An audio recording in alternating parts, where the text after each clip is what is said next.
the first thing you have to understand is that things are crypto and then they're currency. And when you put those two things together, it's cryptocurrency. And I'm like, yeah, but that.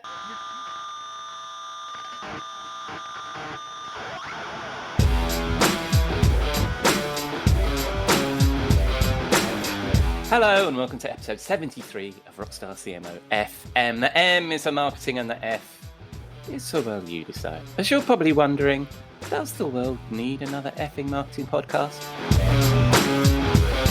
I'm your host, Ian Truscott, and this podcast serves as my excuse to chat with marketing friends, old and new, that I've met through my career as a marketing leader, consultant, and trusted advisor, and hopefully, along the way, share some marketing street knowledge that will bring out a Rockstar CMO in you.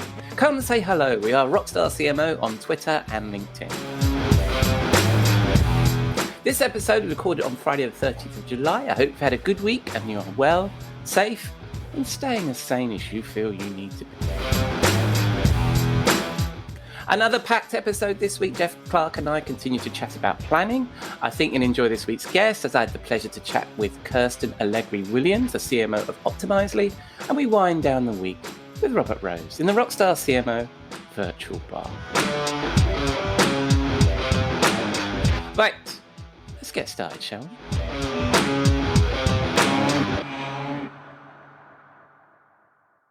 On to our first segment. A welcome back to our regular guest, Jeff Clark, Rockstar CMO advisor and former research director at Serious Decisions Forrester.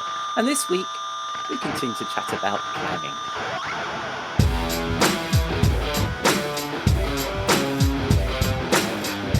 Hi, Jeff. Welcome back to Rockstar CMO. How are you, my friend? I am great. Thank you for having me back. Of course. You're a regular feature. Well, semi-regular. Well, almost regular feature. Part of the furniture. I eat my roughage, so I'm pretty regular. But I don't know whether to describe you as a guest or a regular feature. So I guess you're always a guest in our Rockstar CMO house. I'm a regular guest, yeah. So last week, we started this little mini-series about planning. And last week, I really liked what you shared last week. You shared this 7-step plan for planning. And for those listeners that didn't listen or would like a recap, what were those 7 steps?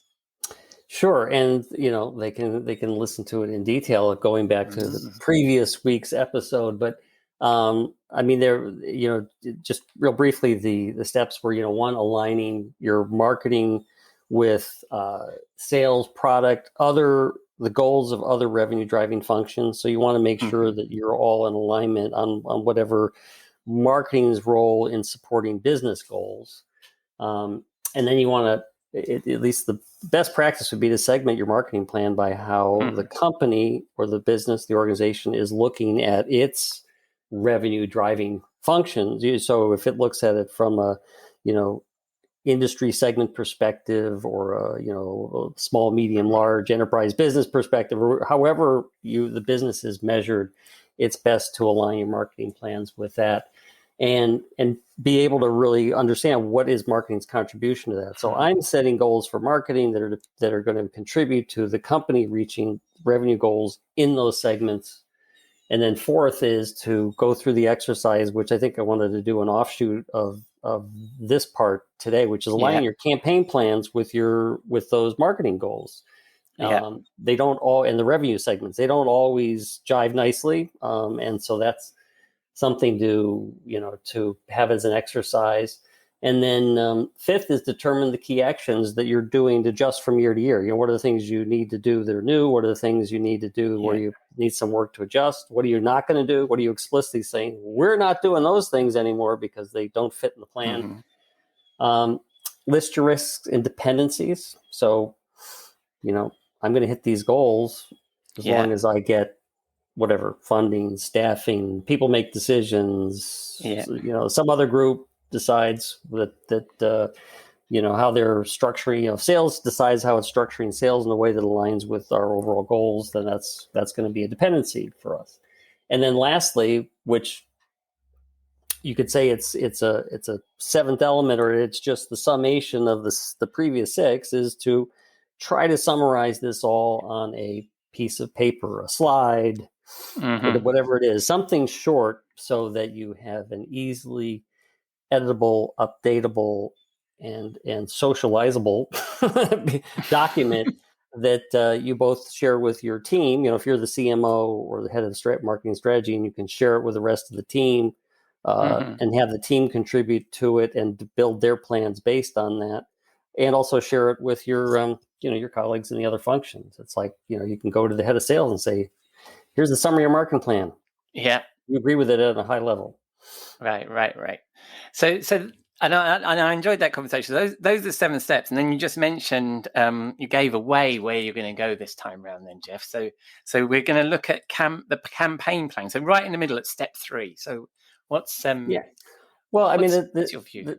The challenge is that when you define a campaign, and of course we could get into the what do we mean by what's the terminology, the nomenclature about a campaign, but what I've often thought of as a campaign, what certainly we were instructing the clients at Forrester Serious Decision, is that a campaign is something that runs for a long term. So if you've defined an audience that you're driving, revenue or some other business outcome from, and you've defined a lot of the necessary elements. Who are we talking to? What's the audience? What are their key needs? How do we, what are we offering those people that meet those key needs? And so, when you've done your work to define that, that can extend out over a planning cycle. So, it could go on years and years until something changes in the dynamics, whether the market changes, the competition changes, how you serve the needs. You do some innovation, that you've got a new way of serving the needs of those clients. Okay, now it's time to revisit the campaign, because a lot of the basic elements have changed. But if those things haven't changed, then just because mid-year we created a campaign doesn't mean that when we hit the end of the year we're going to scrap it and start all over again. It's like we want to just follow through and obviously make adjustments. We're supposed to be agile, so we need to adjust as things go on. And the planning cycle, for your fiscal year is actually a good time to think about what those adjustments are.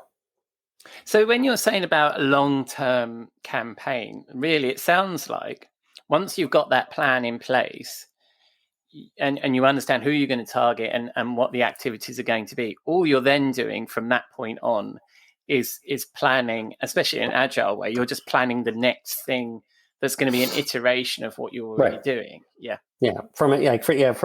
Explicitly from an agile perspective, you could say, okay, I need to continue to build my backlog of marketing tactics, and so I'm going to think about what the goals we're trying to hit and how we've been doing in hitting those goals, and saying, okay, what are the things we need to change? And this is where, again, the plan is not meant to be, either the campaign plan or your marketing plan shouldn't be a detailed list of this is everything we're going to do over the next 12 months, because who knows, you may need to change tactics. It's all of a sudden maybe one of the key decision makers you've been trying to reach in your campaign is all of a sudden you realize they don't visit the websites that you thought they visited, or they don't read the journals you thought they, or they don't listen to the podcasters you thought they listened to. So, okay, now we've got to change. And so it's really important to, again, from that agile perspective, to continue looking ahead, see what's working, what's not working, and make your adjustments, as you go. Right. So, and then when you were talking about campaigns there, what are the assets within the campaign? And you were talking about campaigns and tactics. Are we talking about events, digital, the whole thing when you're talking about campaign planning? Because as marketers, you shouldn't be thinking about, and this is where some of the terminology gets wonky, because if in Salesforce or any CRM, most marketing automation systems, the campaign is the email. And in reality, marketers shouldn't be thinking about, what's the success of individual emails or individual events. They should be thinking about, we're trying to raise, revenue, improve customer satisfaction, improve brand awareness, reputation, whatever it is. We're trying to improve that in an audience that we're driving revenue from. And we've got lots of levers to work with. it could be events, it's like whatever levers are working. So it could be events, it could be email communication, it could be, more digital, advertising, et cetera. So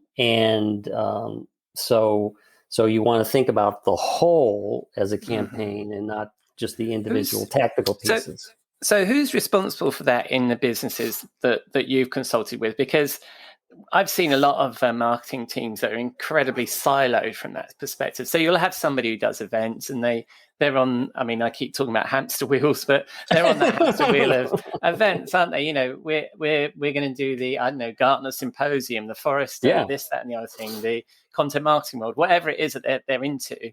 And they're just on, or we always do, this event in Germany, whatever, in their industry. And so they're on that cadence of events that they're familiar with. And then you've got the digital marketers that are creating the campaigns, and they're thinking of a campaign exactly as you said, as marketing automation determines that campaigns mean. And then you've got, the sales guys out in the field and the BDs and all that kind of stuff going on. So who in an organization should be bringing that together?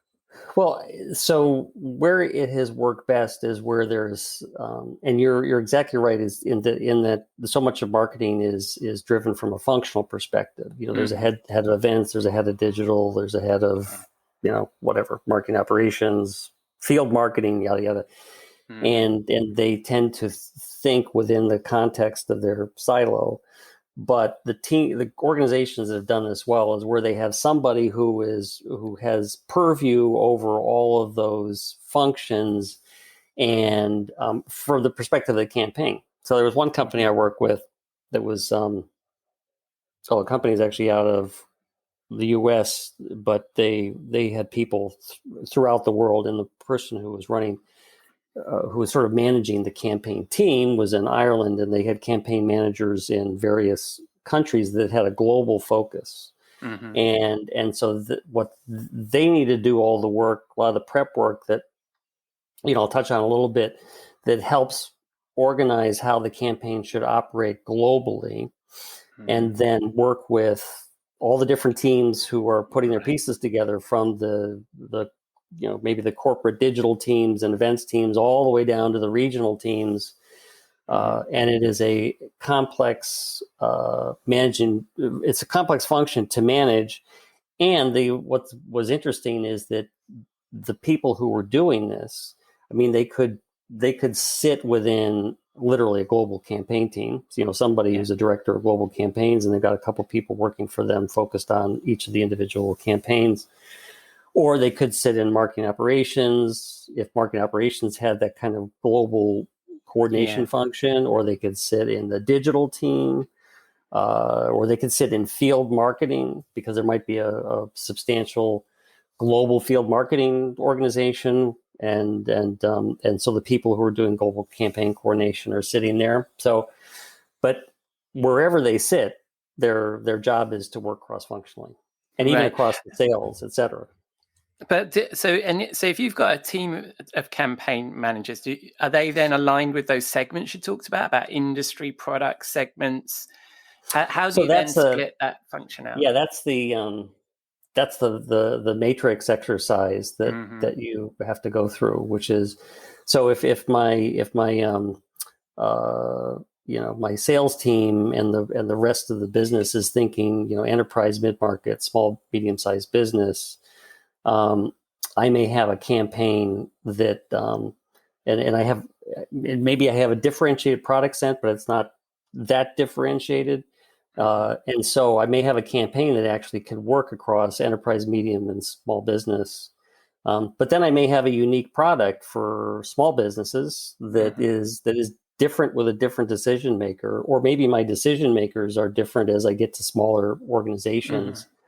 So therefore I might, and that different decision maker might have a different persona and a different way they think about the business need. And so therefore that's where I have my unique campaign.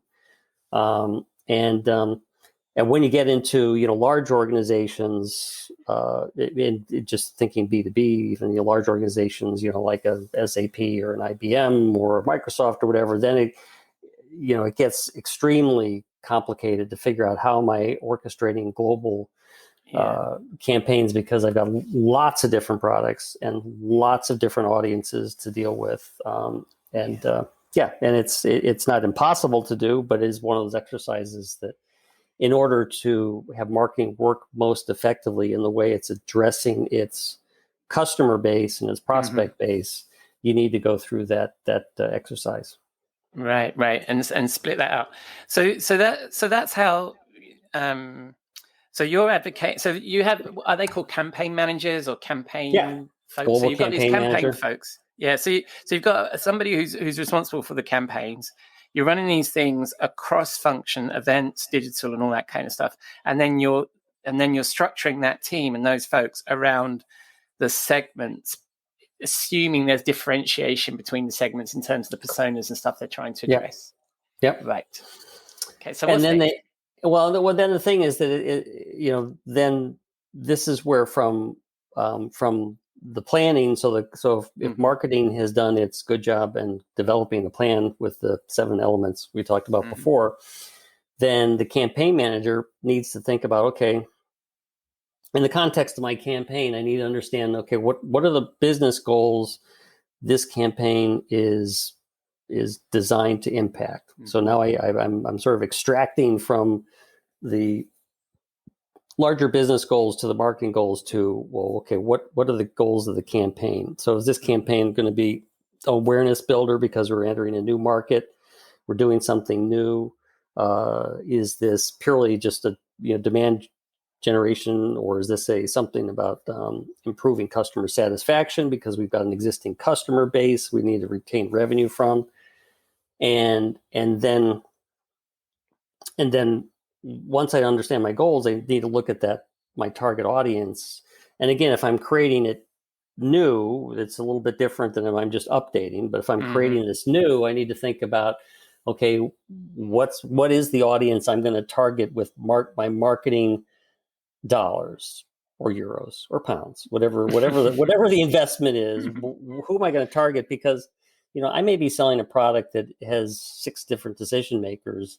And some of them are C-level people that are somewhere involved in the decision making process, but they're not necessarily the people that are going to react to my marketing campaigns, because either I might not be able to get to them, whatever or they come in so late into the buying process that they're really more the responsibility of sales to communicate to than marketing to communicate to.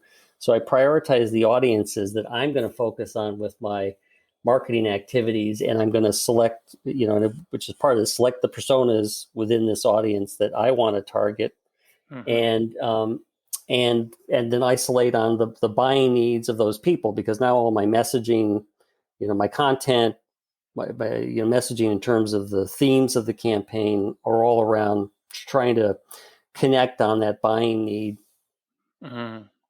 And then make sure I conduct and this is, a really important part of developing a campaign from a marketing perspective is do your portfolio mapping. So I've got a target audience, I got a persona, I'm developing a theme around these needs, and someone from the product group is going to say, yeah, but what about my, XYZ, cyber endpoint solution?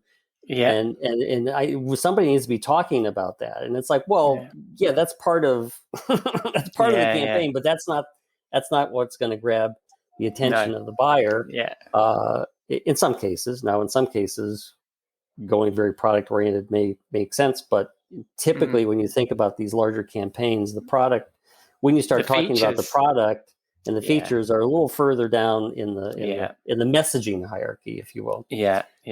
But you've got to conduct the portfolio mapping, because you got to be able to talk to the rest of the organization and say, okay, this campaign, it's focused on this audience. We're intended to drive these business outcomes, this revenue, and by the way, the revenue is going to impact these product offerings. However you describe the product offerings, whether it's explicit product names, solution bundles, however that's.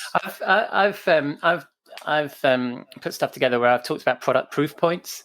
So this is like not just the features, but the value to the customer that the product brings, if you like. So try and talk about features in terms of value and outcomes rather than, you know, it does this in terms of, you know, the way the widget works. But actually, if you're telling a story down the campaign, well, what's the promised land the product's going to bring? What are the basically what are the benefits? And you have to be, which you're exactly right, but you have to be pretty precise about the benefits and the proof points when you're extracting or abstracting them from what the product actually does, because you don't want to fall into the trap of we're improving customer experience. And I remember the company we used to work at where we were talking about customer experience, and there's a CRM vendor with the exact same messaging, and we're like, well, we don't do what they do. I mean, that whole hype cycle around customer experience was a wonder to live through, because you're absolutely right. There was, and I think we might have mentioned it on the show before, you'd go to an event about customer experience, and there was such a diverse group of vendors there, all talking about the same value, because it's such a high level value prop. It wasn't differentiated at all, and it wasn't not just differentiated within categories, but across categories.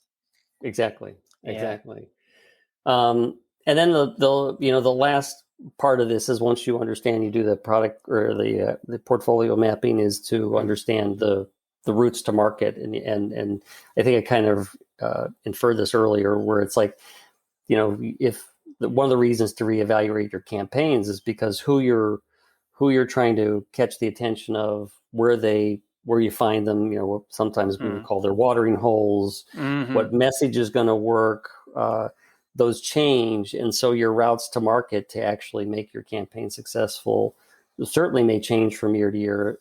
I mean, they may change from quarter to quarter, but when you're doing this sort of reevaluation of your campaign, it's good to check also, are my routes to market still, that I decided before, are they still good? This is where you decide, is that event, we went to Gartner Symposium because we were trying to be the top leader in our category.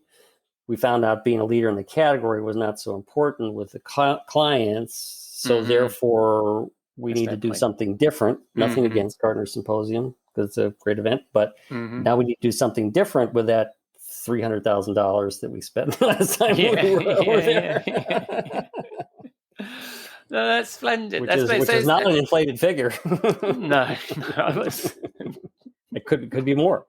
So by the time you travel everybody in these days, not that we're all traveling. So that's great. So that's a model then, I think, for that step number 3 around campaigning. It looks up to step number 2, which was to do the segmentation and stuff. And of course, all of this needs to be aligned with the C-suite. So that sounds like a perfect little playbook then for campaigns. I didn't miss anything there. I think it's the sort of essential elements that go into campaign planning, and we can elaborate on either the campaign planning process in the next one, or talk about some of the other interesting elements of campaigns. But it's it's important to do that. It's various junctures you're going to do the review of your plans, and certainly as part of the annual planning process. If your campaigns are moving on into the next fiscal year, it's time to take a big refresh and see, are we on the right track? Do we need to make adjustments? Is the company depending more on this campaign than it did in the past? Whatever those adjustments are. Well, maybe that's something we need to cover in a future week, and the data that drives these campaigns and how we move and whether we should move. But that'd be for future week. And that future week, I understand, my friend, is going to be in a couple of weeks or a few weeks, because you're off hitting the trails again, taking more vacation. What's it like to be you, mate? I'm here. I'll let you know when and if I get back. All right, mate. Well, I look forward to having you back on the show in a couple of weeks, and we'll carry on with this planning topic and conversation.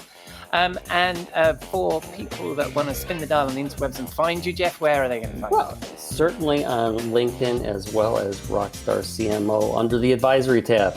Yeah, excellent. Thank you very much, Jeff, and I'll see you soon. Yep.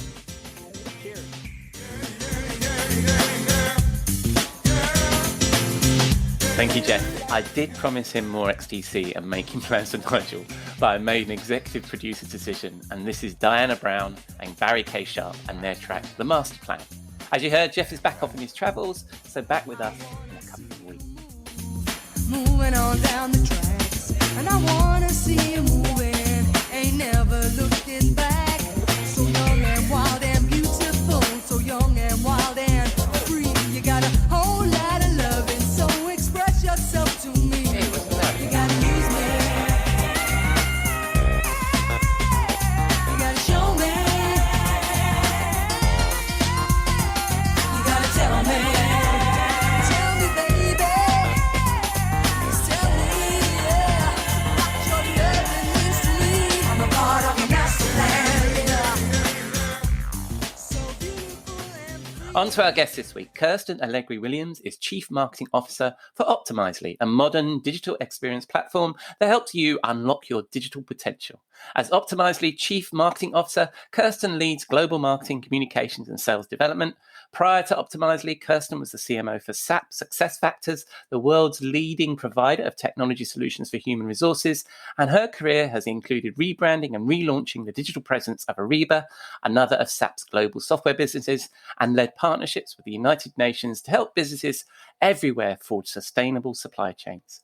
She is also an advocate for women's equality and empowerment in the workplace. Kirsten has been honored by many organizations, including Internationalist, as a Next 50 top marketer. She is a graduate of Santa Clara University with a BS in political science and BA in music. She received her Master's of Music degree from the Manhattan School of Music in a classical voice and sustains a career as a critically acclaimed mezzo-soprano.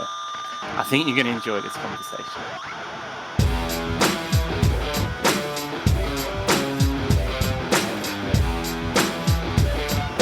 Hello, Kirsten. Welcome to Rockstar CMO FM. How are you? I'm great. Thank you so much. And I feel very honored to be invited to a Rockstar CMO session. Thank you for having me. No, you're fine. I think we'll get on to the point that I think you deserve to be considered a little bit of a rock star. So we'll get to that point in a minute. I've always wanted to be a rock star, actually. Now you're tapping into my secret inner passions. That's very clever. Didn't we all?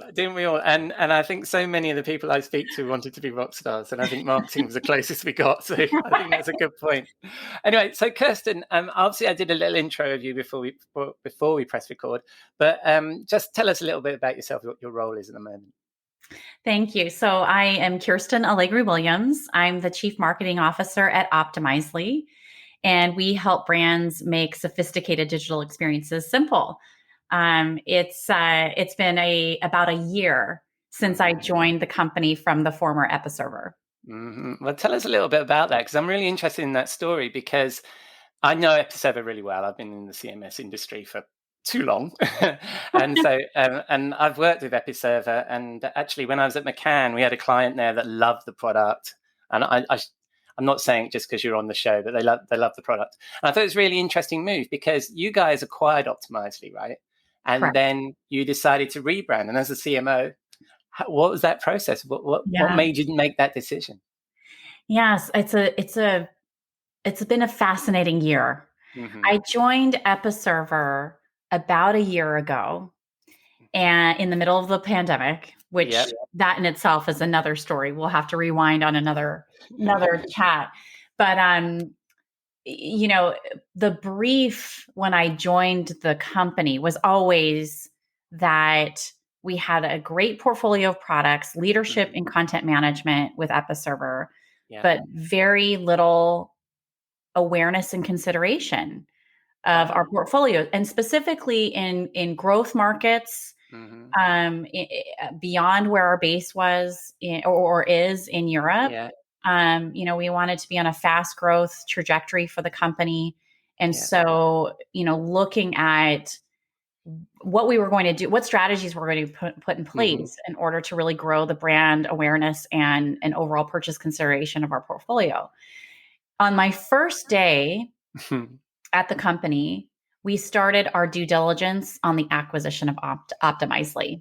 Right. And, I saw that right away as a very unique opportunity for us to put a pretty ambitious strategy together on what the acquisition would mean from our overall brand strategy perspective. And the data, we went forward and created a very airtight business case based on digital insights and perceptions of the Episerver brand, the digital brand gravity that Optimizely would gain for us. And the case was very straightforward. We saw that the Optimizely brand was incredibly strong in the growth markets where we wanted to invest, that the Optimizely brand also drew in organic keyword search to our portfolio for terms that we really cared about, like content management system, customer journeys, personalization. And so, all the data pointed in the direction that this would be a very smart move in terms of a reverse brand strategy to rename the company to Optimizely, to reposition the portfolio beyond experimentation, but also to expand the breadth of the positioning for Optimizely as the leader in digital experience platforms across content, commerce, intelligence, and experimentation. And we have done that very successfully. We brought the analysts and the media community with us on the journey. And we've seen incredible results when we launched the brand earlier this year. So I'm really proud of the speed that we delivered. I think it's amazing. I'm fascinated by this story. I wanted to get onto more about yourself, and I will in a minute. But I love this story because I think it takes a level of bravery to have done that.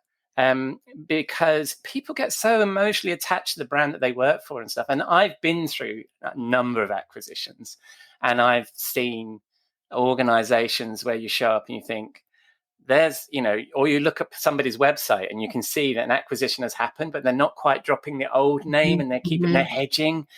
But you made a really bold choice to just go straight for it. And then, and it's not like Episerver was a brand that had not been in market very long. I mean, it's a very well-established content management brand. Yes. So that's quite a brave move. But the data pointed to doing it that way. Is that the data supported it?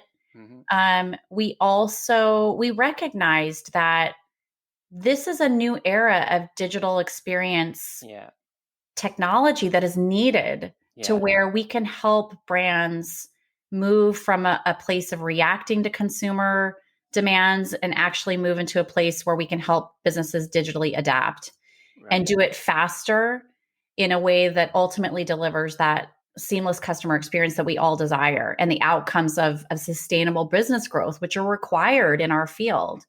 So, what I would say I have done in this role and in prior roles is take a digital first approach. We are living in the digital era. And to leverage that as a innovation strategy it's been a surefire bet, if you will, but an informed bet because of the data and the science behind the strategy.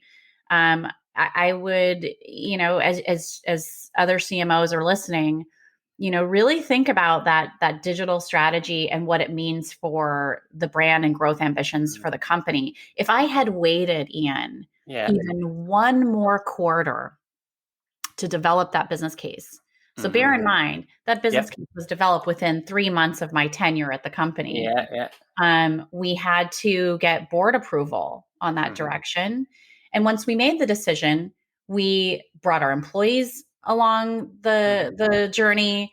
We informed our customers, our partners. We actually galvanized a lot of support behind the decision before we rebranded. Nice. So actually, by the time we launched the brand in April, there was already a lot of support behind the decision. And it allowed us that time to prepare people, to prepare for any watch outs when we launched the brand. And, that allowed us to have a fairly safe execution with speed. Yeah, I want to, And I mean, I must admit, as an observer, I saw a lot of employees like Episerver folks that I've known for a long time, just like, we're Optimizely now, and off they go. And I think if people start posting that, then that you've got the hearts and minds of people, because, people will go along with your decision, branding decision, but when they post it out on social, you know that they're, you know, they've got it. You know, do you see what I mean? Because it's such an important point of employee brand advocacy. Yeah. You know, you can't embark on a transformation like this without also bringing all of your influencers and your ecosystem and your people along with you. It's just so crucial, and now more than ever.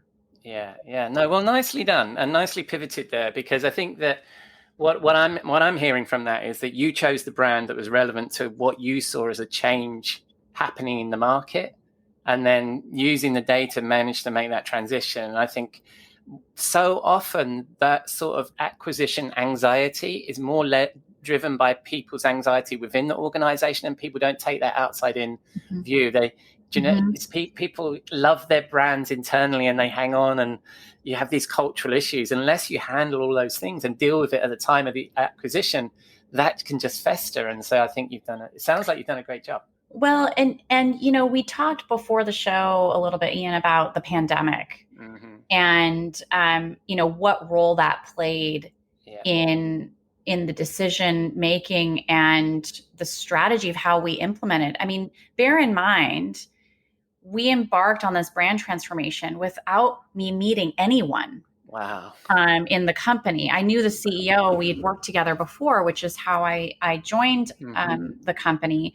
But, you know, my management team, the leadership team, I had not met anyone really at scale within the company. And, you know, as we thought about also the operational needs to accelerate the growth of the company, I also really took on board what would happen if we waited. Yeah. You know, if you think about running 2 digital properties in parallel, for the CMOs listening who've gone through acquisitions, that creates an incredible amount of strain on your digital team, on your content producers. We've gone through a pretty awkward phase over the last 9 months as we've embarked on on this transition. We're actually moving to one consolidated property in a couple, actually next week. So we're right in the final stage gates of delivery on that. But you know, if we had waited any longer on the decision, I also knew that it would just prolong the pressure on my people of holding together 2 separate properties. So the strategy was as much about safeguarding the health and wellness of my people as much as it was about the data and what it meant about the brand. Wow, that's incredible. Because I mean, I was touching on it just a moment ago. I think the other danger, isn't it, when you've got 2 brands, is that people associate themselves with 2 brands, and you've got a cultural issue within your organization, and people identifying as not together but apart. And so I think you've really identified that, and I think to make that very quick decision and pull the Band-Aid and get it done it sounds like it's really worked. And actually, I'm going to have to reshuffle my question cards here, because to continue on that pandemic thing. I mean, you joined during the pandemic, and I mean, when I started this podcast, this was 73 weeks ago. Was a pandemic project. I never thought I'd still be asking people about that. Well, how did you find the experience, and what do you think you've learned as a leader? You know, managing people and joining an organization during the pandemic. I think that one positive that I would share is that there's an incredible amount that you can achieve in eliminating some of the barriers and lines that we draw between life and work.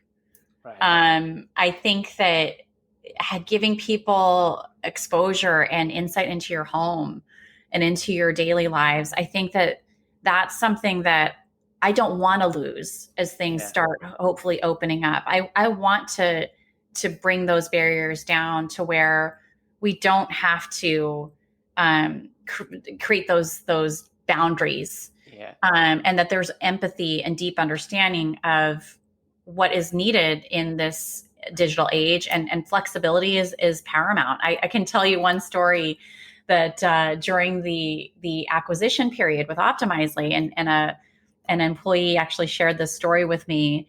and the nervousness that people felt behind the acquisition of meeting the new management team and, what was this going to be like?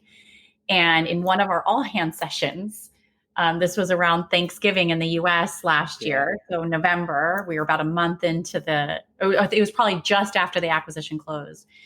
And my son, who was 3 at the time, he's 4 now, he comes waddling in a full turkey costume with a headdress that he had made at school. And he comes into my office to show me his turkey. And, I am on camera and, we're doing an all hands. And I messaged my CEO and I said, Alex, I have a visitor. Is it okay if I bring Jack, into he kind of waves me in, he's like, come on, like bring him in. He had no idea what was going on. And I put Jack on a chair so he could be on the camera. And, he gets up and he says, Happy Thanksgiving, everyone. Gobble, gobble, gobble. And he just, and anyway, talking with an employee just last week about this story, she said, that really warmed my heart. And she thought, gosh, like this is going to be okay. Like, even though we hadn't met in person, she really appreciated the humanity of that moment. And those are the things that I really hope that we can, continue to create in our culture, as we build our teams. You're kind of bringing more of yourself to work, aren't you? I mean, it's the thing that we've talked about a lot, I think, as managers and leaders is encouraging people to bring more of themselves, because you're a sum of more than just your work, right? You have what's going on at home and stuff like that. And we want to tap into that in order to be better workplaces or better managers. So we understand.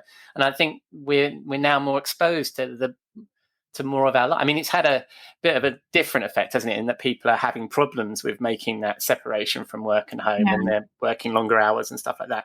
But I like your positive note on that. Well, I think, Ian, it really comes from my experience as a cancer survivor. I had cancer in 2013. I was diagnosed and went back to work in 2014. And that experience, changed me forever as a leader. And I think that this authenticity, this vulnerability that we need to have in our leadership, it's really what drives me. People, my own team, asked me, what's your why? What is your personal why?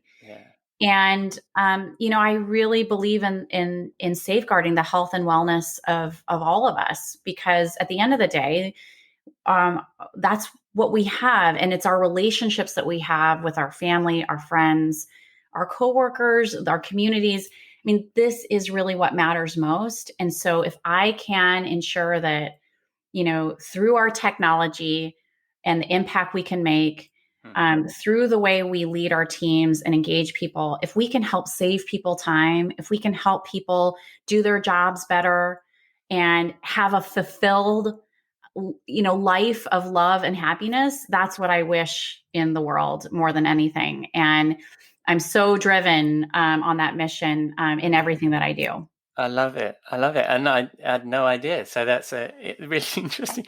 I've asked about one of my questions so far. And if you've got time, I'm actually going to go a little bit longer than I normally do with these interviews, because I'm sure that the listeners are going to love this meeting you. And I think it's really fascinating. So I did actually want to ask you about the start of your marketing career. What inspired you? Great. We'll roll it back. Yeah. I wanted to ask you about that. What inspired you to get into marketing? Because you had this great career with SAP, haven't you? And you're doing some great work over at Optimizely. What inspired you in the first place to get into marketing? I'm always curious about that. Well, I've always, how do I start with this? I got my very first role in technology marketing at a startup called LoudCloud. It was founded by Mark Andreessen and Ben Horowitz. I had joined the company after coming back from 2 years in my gap year after college, studying classical voice and opera in Paris, in France. And I joined LoudCloud in my first role. And, I've always been really inspired by the creativity and the intelligence and innovation of this industry. Mm-hmm. And I actually found that and we'll talk about my music background later, but I often found that, technology is actually a very creative field, Mm-hmm. very creative. A lot of the concepts around digital tech, very abstract. Yeah. And as a marketer, how to take something that is very abstract, that's very difficult to visualize, and actually create a story out of that, and connect how people understand it. It's actually very much an art to do that. And so I've really enjoyed, in my career, being able to, create that marriage between the art and science of technology. And I mostly have been very inspired by the people around me, because it's constantly changing. Yeah. I mean, I did some developing, and my career has been all been in B2B tech, and I feel that's even a creative process. If you're making a computer do something or making something appear, and you've got to think about that, that's a creative process. We're in a creative industry, I think, when you're in tech. Yeah, very creative. And the other thing I would add is, given my experience living abroad in Europe, I've always gravitated towards working in global companies. Where we are bringing together people from all over the world. I've always had an international sensibility of how I think about problem solving. And I'm always really deeply concerned about what's happening in local markets, and, how do we make things easier to reach people and connect people around the world, which I think, in light of the pandemic, those are also things that I hope we can continue. Because in a lot of ways, the pandemic has taken down some of the constraints of international travel, of, even you and I, connecting here today, I think is really incredibly valuable. Of how do we galvanize the global community behind, big topics and challenges we need to solve. Yeah, absolutely. And absolutely. And I was just thinking about, the word that's been overused really throughout the pandemic, of this empathy. And that was coming to mind when you were talking about how you were treating your team and how you felt about coming into this. And also, that is, and how you care about your customers. It's really coming through. I am really going to try and crack through some of these questions. So there's something else that we just touched on, which I think is fascinating. So we've done the pandemic. That's good. We've done your career. You're a mezzo-soprano. That's current tense, right? You are a mezzo-soprano, yes. Yes. And I think you'll be surprised to learn that you're not the first mezzo-soprano that I've actually had on Rockstars. Amazing. There are many of us out there, which I'm excited to hear. Yeah, Elle Michelle Smith, and I would encourage people to go look at that interview with her. What parallels do you see between performing and marketing? We talked about wanting to be a rock star, and I mean, you've performed in front of huge crowds, so you've got closer to being a rock star than most of us. But what would you see as the parallels there? Yeah, I think we talked a little bit about the artistry of storytelling, right? I think that being able to connect your brand emotionally to your audience is something we all aspire to in our strategies. We talk a lot in the industry about humanizing the brand. And part of humanizing the brand is also understanding what truly motivates your audience and what inspires your audience, and how do you connect? And when you think about experiences we have all had, what are some of the factors of that environment that have allowed you to feel that deep connection? And many times it's the arts. It's painting or poetry or music or dance, or things that get to sort of that visceral connection. And so I'm always looking for ways of where art and business can coexist in a very natural way, in a way that feels very organic. We launched our new brand momentum video for the Optimizely rebrand, and we actually had an artist create artwork inspired by our new brand identity and logo. And now the painting hangs in our New York City office. Nice. It's beautiful. So I think that there's that creativity aspect of what I think as a an artist I bring to the profession, but also that discipline. Yeah. And opera performance, classical music, and classical arts, there is absolutely a high degree of technique and discipline. Yeah. And so I think that as we think about large scale transformations that we have to deal with, like a digital experience transformation, that requires a high degree of vision and aspiration, but also discipline on how are you going to bring that vision all the way through to execution and great performance. Yeah. So I think those are some specific parallels. Yeah. And you got to show up, haven't you? When you've got a gig, you got to show up. Whereas I think a lot of us marketers will spend ages fiddling with something, trying to make it perfect. And you've got to ship, you got to show up, you got to do it, and that's the performance, isn't it? That's right. And also, I think that I really ought to get on. But I also I love the idea of because I think we as marketers have an opportunity to create art. You know, in the truest sense. We've got these wonderful budgets. We spend a lot of money on creative. Why spend that money on rubbish creative that looks like everybody else's? Why not something that actually entertains somebody for a while and provides us with the benefit of brand awareness or whatever it is? I mean, you create, some brands create great videos, don't they? That actually engage you even a little bit, and you're touching something. I think it's really fascinating. Anyway, I'm going to get to our final question.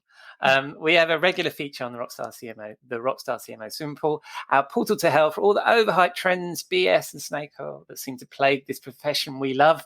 What would you throw in the Rockstar CMO swimming pool? I think I would like, sorry, let me close that out. I think what I would like to throw into the Rockstar CMO swimming pool is events as we know it in the past, pre-pandemic. I really, and hopefully this comes through in our interview, Ian, we talk a lot about, what drives me personally and professionally. It is around this concept of time being really the only real it's the ultimate equilibrium or equalizer, in terms of thinking about how do we spend our time? How can we best spend our time? And I really believe that, as we have seen in our own digital strategy for our company, our ability to drive pipeline and growth for the company has not been deterred in light of the pandemic. When we choose to bring people together physically, I really believe it has to have a deep purpose and meaning. I don't believe that, we can go back to the way things have always been in the past when it comes to how we have delivered events physically as an industry. And I think a lot about the impact on climate change as well. As an industry, I think we owe it to our community to really think hard about how we bring people together and in what way, and what impact does that have on our communities, on the environment. And, I think it's something that we'll see more about in creating sustainable change in the industry. How and when do you apply digital first strategies? And then when is it very important to bring people physically together, and that has intention and, purpose. I love it. Yeah. So events as we know them go into our swimming pool. And I could carry on talking to you for the rest of the afternoon. And I know from that Outlook reminder that just punctuated us just now, we haven't got all day, so we have to carry on. It's very natural. That was a very natural moment in the interview. I like the world we're living in. Yeah, I heard a podcast. Seth Godin was talking about the change in the office. A very similar thing is that we're going to be more purposeful about when we meet and what these things are for. What's the office for? What are events for? And all that kind of stuff. So I could talk to you about that for ages, but I won't, and I will be disciplined. And I will simply ask you, when our listeners spin the dial on the interwebs, where are they going to find you? Well, anyone can find me on LinkedIn. I do use my full name, Kirsten Allegri Williams. I couldn't drop the Allegri as an opera singer. I just, it's Italian. I couldn't ever leave that behind when I got married. But You can find me on LinkedIn. You can also hear more about Optimizely on optimizely.com. I really would love your feedback as well. Yeah, splendid. Well, thank you very much, Kirsten. And I look forward to hopefully speaking to you again very soon. I very much enjoyed our conversation. Thank you very much, and see you soon. See you soon. Likewise, Ian, thanks for having me.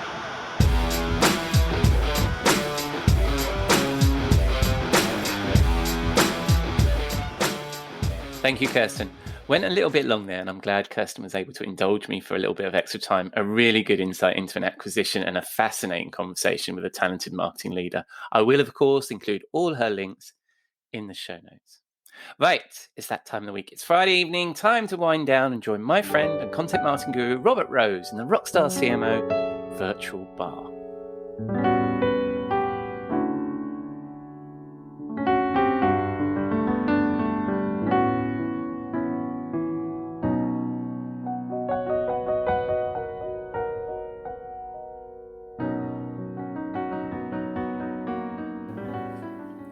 Good evening, Robert. What are you drinking?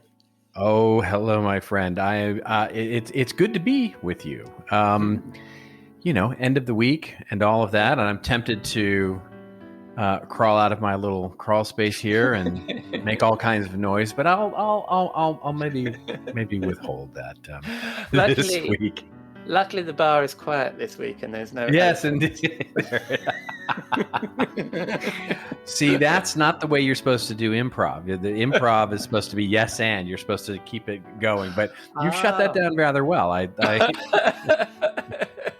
don't like to make extra work for you in post-production, that is for sure. Don't ruin the illusion. Here we are, in this virtual bar. The pianist over there. I think that's it's nice and peaceful this evening. So, what is it? We do have a drink. We do actually have a drink this week. So this one is as fancy as it gets. I mean, I figured it's summertime. It's the depth of summer. We needed something cool and actually very fancy. I was feeling very fancy this week, and so. This is a champagne cocktail, and so it needs a good champagne, a nice champagne. And so I'll let you, obviously that means French. So an actual champagne would be good here. Although you could probably do this with a Prosecco as well if you wanted to, but I think champagne probably would make the best. But you start with a champagne. And then you're going to add, then probably you want to do this in a shaker because it's going to make a couple of servings here for you. And so you start with champagne and then you add an ounce of your favorite vodka. And then you add a little bit of a dash, maybe half an ounce. So if it's 1 part champagne or 2 parts champagne rather, and then 1 part vodka, you might maybe want to add maybe 1/4 of a part or half a part of cognac. And then balance it off with a little bit of grape juice. And then basically you've got yourself the world, right? You've got it all, you've got a little Russia in there, you've got a little France in there, you've got a little, just the entirety of the world in there. And that's what we like to call this. And so, and it becomes a very refreshing little, very fancy drink. And depending on your cognac or your champagne, a very expensive drink as well. Yeah, I've never come across such a thing. And I remember you saying that you don't really like champagne, so presumably that's why you like throwing stuff in it, right? Yeah, well, that's correct. Yeah, that is correct. And I do like Prosecco on its own better than I do champagne, but this feels like you need the extra bubbles. Well, let's see if I can rustle up some fancy on my or the world on my from my desktop bar. So let's see what I have. Well, I'm going to start off in England with some. I am in England. Yep, with some Hendrick's gin. I didn't have any champagne or cognac or even vodka. So let's stick some gin in there. then we're flinging ourselves far afield here with some. I can't open this. With some. It doesn't matter. Nobody can see that I can't open it. Try to open this bottle of tonic. With some Indian tonic water here. So that's from far away, right? Mm-hmm. So let's pour some of that. That's not champagne, but it will do. Oh, it's fizzy, though. It's fizzy. Yeah, it is fizzy. Oh dear, Dennis is going to be crazy, our regular listener, because I forgot to ask you, did you put ice in there? I know there's no ice in this drink, although I can hear you've put ice in yours. So yes. You can't fix that in post-production, but yes, I have. Well, I can't really fix it in the fact that really, if I'm going to make the world out of gin and tonic, you probably should put some ice in it. That is correct. Let me taste that. That is delicious, Robert. I very much like that, and I like to be classy, so that's very decent. And we're calling that the world this week, are we? Yes, that's what I thought. Very, very nice. And what are we celebrating with such a fine drink? And where are we? Well, I think we're just celebrating summertime and some, relaxation. The reason I felt fancy is because, this whole, where we are with the pandemic and everything feels a little frustrating at the moment. Yeah.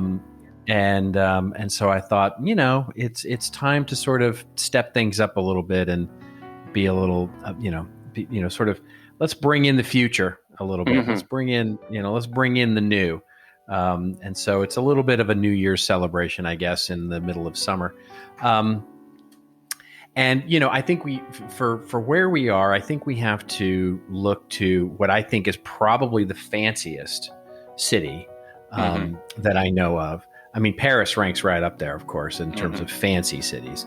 But Geneva, I think, is really one of the fanciest cities I've ever been to. Yeah. So I think we have to go to, and it's just beautiful this time of year, I believe, in Geneva. And so most of the time, isn't it? I mean, it's beautiful in the winter, in the summer, any time, isn't it? Geneva just is. Oh, it's just a gorgeous place. Yeah, it's just an absolutely gorgeous place. So I think we're sitting outside in a some wonderful, beautiful, scenic cafe in Geneva and enjoying these Champagne World cocktails. Wow. I think that if we're doing that with this particular drink, we're doing pretty well for ourselves there, aren't we? Yes, exactly. Oh yeah, we've got lots of money in our pockets if we're doing that. Yeah, exactly. Because Geneva's not cheap. That is for sure. We are living our best life. That is right. That is correct. I love that, and I forgot to mention. Actually, I could drink these every week. By the way, so I'm sure you could. I'm sure you could. I'm sure you could, because with living your best life with all that money in your pocket, you can afford the. Yeah, well, you don't become when you become a rock star CMO, then there's the trappings of the. Yes, exactly. So we're sitting in this beautiful place, Geneva, and we're sipping these wonderful drinks. And we've exhausted all the wonderful topics that we normally talk about culture and art and all that good stuff. And we slip into a conversation about marketing. What would we be talking about this week, Robert? It's something that is on my mind. It has been for a couple of weeks now, which is an interesting challenge that we have in marketing these days, in that we know what something is, but we don't really know how it works. And here's the reason I was thinking of it. I had a client who his CMO asked him and said, okay, tell me how this content marketing thing works. Yeah. And he didn't have a good answer, because he started like we would normally do. And it's like, my CMO doesn't understand what content marketing is. And so he went to the tried and true CMI, definition and said something to the effect of, content marketing is a strategic marketing approach focused on creating, and the CMO cuts him off and said, no. I know what it is. I've read what it is. I've seen the definitions. I want you to tell me how it works. Right. And he couldn't really explain how it works. And it's a funny thing. There's a word for it, actually, that I've discovered in my research here, that the scientists call this the illusion of explanatory depth, which means we kind of go through life knowing how things, that just sort of assuming we know how things work, but we really don't know how they work. Right. And great example of this is, how would you explain to a child how a zipper works? Right. And, it's like, well, I just know that it works. You just zip it and it's closed, and you unzip it and it's open. It's like, but how does that work? And by the way, if you Google that, you will get a very unsatisfying answer in terms of how they'll tell you how it works, but it's not for a child. You can't, something about teeth and pressure, and there's a whole thing about it. But another one is like, tell me how tides work, and you go, oh well, tides are because of the moon. It's like, yeah, but why are there two every day? If the moon only circles us once, why is there two? And you're like, I don't know. And why is it every 12 and a half hours, not every 12 hours? Because if there's 24 hours in a day, shouldn't it be equal? And so all of those things they're things that we know, but they're not things that we can explain how they work. And that's that illusion of explanatory depth. And interestingly, what I have found is that, there's that great saying of, if you want to know something, learn how to teach it. And I think that's the critical thing here. And so what I ended up giving the advice to my colleague on, who was trying to explain, I said, how would you teach it? If you had to go out and teach how content marketing works, like all of the mechanisms, go out and look at that, and then you'll understand how to answer that question. And it's really not just content marketing. It's really anything in marketing. It's measurement. It's, it's looking at storytelling. It's looking at creating brand value. We kind of know it, but we don't really know how it works. And so a good exercise for us, no matter where we are in our career, is to sort of go out and learn how to teach it, right? So learn how to teach something, and that way we'll ultimately be able to explain to our boss or to a colleague, here's how it works. Yeah, I've actually heard this in terms of, me, I like my marketing books, and I'm interested in marketing authors. And I've actually heard this about, that's what's inspired some people to write their books, is because they wanted to understand the topic. Almost they were taking themselves on the journey that they wanted their reader to do, which is interesting. That's the advice you gave to your client, basically, wasn't it? Was, how would you teach somebody else, which is what a book is, isn't it? And so that's really interesting. Yeah, I think so. I mean, what has served me well anyway is, I'm a fan of the classics, right? So I'm, when I geek out on some concept, like, and especially when something new comes along, right? So my first instinct these days is when something new, like artificial intelligence or cryptocurrency or, anything that comes along where it seems easy enough to look at and know what it is, but to know how it works. Yeah. My first instinct is go back, right? Go back in time, go back in history and look at the thing that it's innovating against, right? And figure out how that works. Yeah. And if you can do that, right? So for example, in marketing, one of my favorite things to do is to go back into I've got a stack of them on my bookshelf here, is to literally go back and look at old marketing textbooks and see how it worked back then. Because usually how it worked back then, and if you can teach that, well, then you can understand the newness of the thing, right? Yeah. In other words, I can really start to see the context of how the new thing is affecting how, not just what it is, but how it actually works in the world. Yeah, I think that's one of the strong cases people make about marketers should have an education, right, in marketing, and that it should be taken seriously as a profession, because there is that, and you've recommended books to me before, and how often do we mention marketing myopia? How often? I mean, on a monthly, quarterly at least basis, right? And you mention it sometimes on your podcast. I mention it here from time to time. And things like that are just like those cornerstones, aren't they? And if you learn the classics, then you can have then you can see like a tactic or a new piece of hype or something for what it is, right? Yeah, that's right. You can see, you sort of see behind the curtain, you know what I mean? And you can, and it gives you, I find, a unique insight into, the mechanics of something and how something really works, so that you can explain it, right? So that you can start to pull from, the appropriate metaphors and all that kind of stuff. So if you have to explain it to someone like they're 5, you can do that, right? You don't have to use jargon. You don't have to use, you don't have to explain the thing with the thing, which is, which is always, when somebody tries to explain to me, for example, cryptocurrency, it's like, well, the first thing you have to understand is that things are crypto and then they're currency. And when you put those two things together, it's cryptocurrency. And I'm like, yeah, but you're using the thing to explain the thing, Yeah, absolutely. Well, I think that's wonderful. So, and also I think it takes a bit of retrospective or introspection or whatever the inspection is to stand back and look at the thing and think like that, right? Is that we need to look at how these things work. Like you say, until the boss comes along and says, how does that work? Then you don't, really you should have thought about this before, kind of thing. So it's a good practice. Yeah, ideally. Yeah. I mean, there's things that you're going to get surprised with, all the time. Just the other day, my wife asked me about ad targeting, right? And it's something that we walk around with as marketers. We go, oh yeah, I understand ad targeting. You go to Facebook and all of a sudden you see an ad everywhere, right? Or you go to their website and all of a sudden you see an ad on Facebook. I get it. Yeah. Right. That's explaining the thing with the thing. Yeah. Right. Yeah. And she asked me, she said, how does this ad targeting thing work?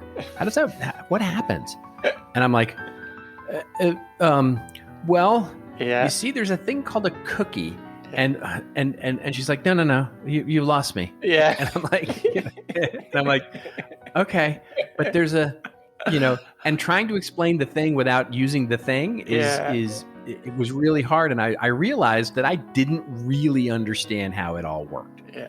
So I went and looked and researched it and figured it out, that how it actually works, so I could explain it to her. And by then she was bored with it and wanted out anyway. So I remember you tweeted about it, and I just thought it was brilliant, because I had the same reaction on many, many topics here in my house. So I thought that was excellent. Yeah, right. Well, that's fantastic. But when you are on your flow and you've done your research and you're teaching your thing, where can people find such teachings, Robert? Oh, you can usually find me on my little my little hovel, my little cave, my little nest on the internet, which is contentadvisory.net. Mm-hmm. And I've seen, and there's some fresh content there, so I would recommend people popping along. And when they spin the dial on the interwebs, where are they going to find you? You'll find me on all of the social media except for the stupid Clubhouse, and I'm on Twitter and LinkedIn most primarily. So those, and Twitter making a comeback, I'm happy to say, and I'm enjoying Twitter a lot more these days. Oh, jolly good, yes. And so the stupid Clubhouse it now becomes. That's fantastic. All right, mate. Well, let's see you in the car next week. You will indeed. I look forward to it. Thank you. Thank you, Robert. There we are, the illusion of explanatory depth. And I don't know about you, if you've had that experience of explaining your work to a loved one, but that made me laugh.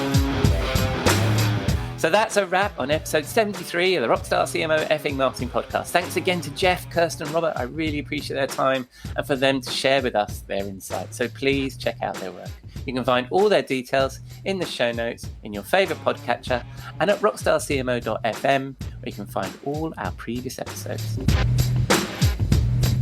But most of all, thank you for dropping a dime into your podcasting jukebox, selecting our track and jiving along with us. Let me know what you think. Get in touch. We are Rockstar CMO on Twitter and LinkedIn, or please leave a rating or review in your favourite podcatcher. Or just keep listening. I'm glad you're here.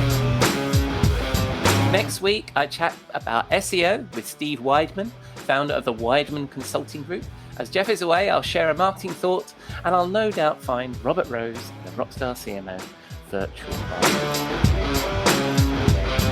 Until then, I've been your host, Ian Truscott, and I hope you again join us next week here at Rockstar CMO FM.